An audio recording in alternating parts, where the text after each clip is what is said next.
Hello everyone, my name is Mindy Howell and I'm pursuing my master's degree in special education. I knew from a very young age that I wanted to be a teacher, but I didn't know what I wanted to teach. I was always the one who was making the other cousins sit down and listen to me as I would read to them. We would always listen to my grandmother tell us stories when she would come home from work, but it wasn't until I got older did I understand what my grandmother did.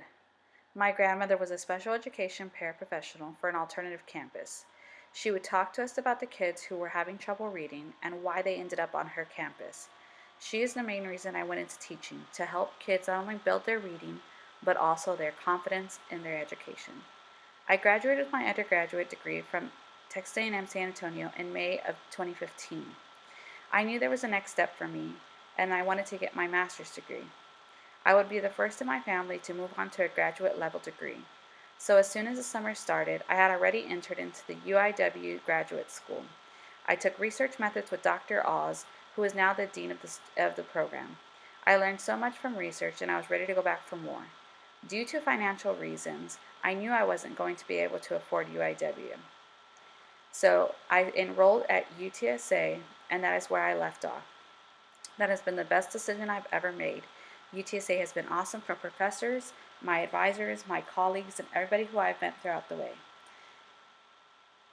If it weren't for my grandmother, I don't know where I would be in education.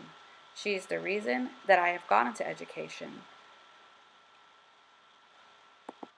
The four main course objectives in the class is to recognize the socio-political nature of education, explain the key aspects of fundamental theories and interdisciplinary studies in learning and teaching, evaluate the ways in which the theories and the manifested in diverse education contexts, and access how applications of key fundamental theories meets the needs of the diverse learner.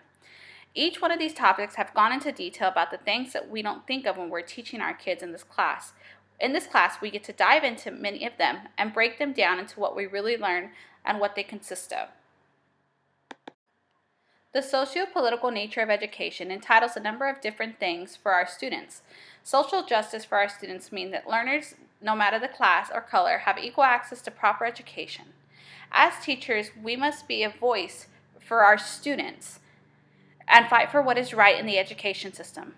In our socio-political nature of education, Ladson Billings speaks about getting more funds for our kids in the classroom, no matter the class that they are in, and all children are entitled to a free and appropriate public education. Our children shouldn't have to suffer because of the lack of funding given to the schools. In the readings from Anion and Freer, we see the sociocultural, historical, and political context of the U.S. education system. We as teachers should teach our students that that it simply isn't fair for the child to suffer the effects of the oppression more than. This is where we as teachers need to be critically conscious to improve our education system.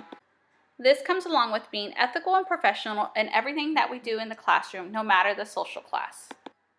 In my entire study of my undergraduate degree, I really never thought of what interdisciplinary studies was. My undergraduate degree wasn't interdisciplinary studies, and I still thought that it was always just education. According to Dr. Gann, a former UTSA professor, interdisciplinary studies is bringing two or more disciplines together to improve the outcome. After reading this, it all makes sense. In the field of teaching, everyone comes together to help the student. When you hold an art meeting for a child in the special education field, you don't just have the parents and the teachers. You bring in multiple teachers who help the child and come up with the plan for the child.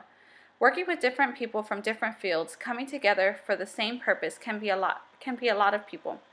We work with behavior specialists, occupational therapists, and they bring things that we may not know about to the classroom in a professional working manner.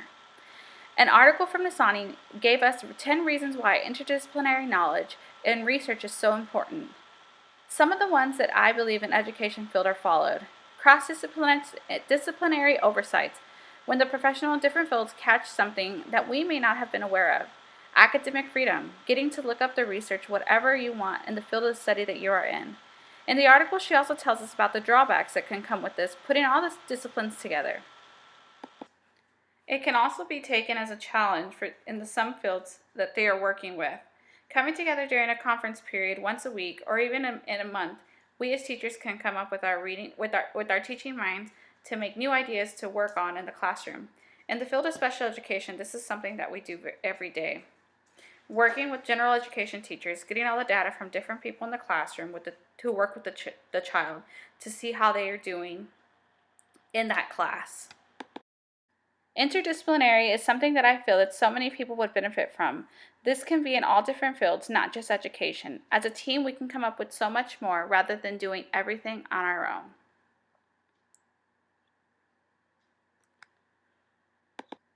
Behaviorism, constructivism, and social constructivism are something that we do and think of now without knowing. Applying these theories comes natural to us as teachers. When we write lessons plans or think of activities to come up with the kids, our main objective as teachers is to get the students to learn by doing and what we need to know by the theories to help us get there. In the readings from Piaget, he introduces the two problems. One of the development in general, the learning of children.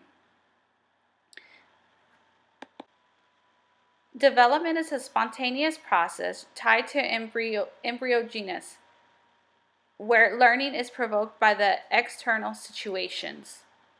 Pinsky brought to the attention the 21st century kid in our classroom.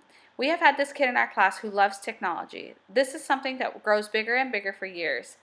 More classrooms are moving towards Google Classroom and getting a set of iPads for each of the class.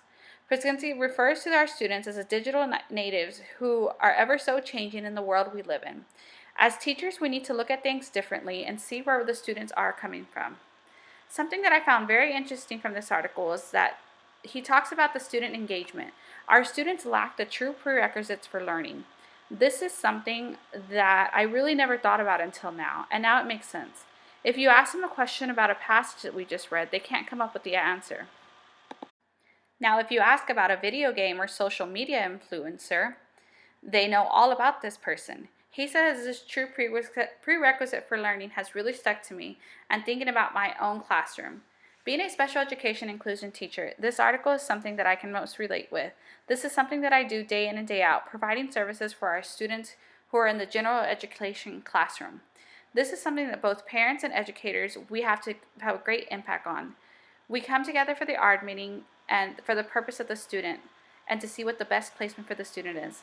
In this article, they look at different viewpoints of what would be best for the child. As a general education teacher, you are, by law, supposed to support these kids. If this is not being done, you aren't following the IEP, which is in the case breaking the law. If it were up to me, all kids would have at least one inclusion. All of our kids would have at least one inclusion class in their schedule. This may not be the option for all of our kiddos, but it's worth a try. For my action plan in this course is to keep growing not only as a teacher but as a learner, attending professional developments to learn new things in the field in which I teach. Learning from others in the field is something that I believe I would do best. I want to extend my knowledge and love for learning so that my kids, staying with my kids more after school and tutoring even if I'm not in the classroom setting, being with them to let them know that I am a willing person to help them and grow as a student. Showing them that we are all people from different walks of life, but letting them know that we must still treat each other with respect and as an equal classmate. Our students are some of our biggest fans. We celebrate accomplishments with us and teach us life lessons along the way. As I start this new chapter in my life, I'm leaving the classroom and becoming the art facilitator.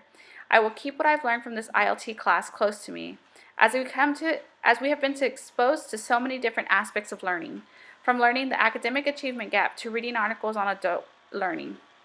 All of these concepts have been of great help.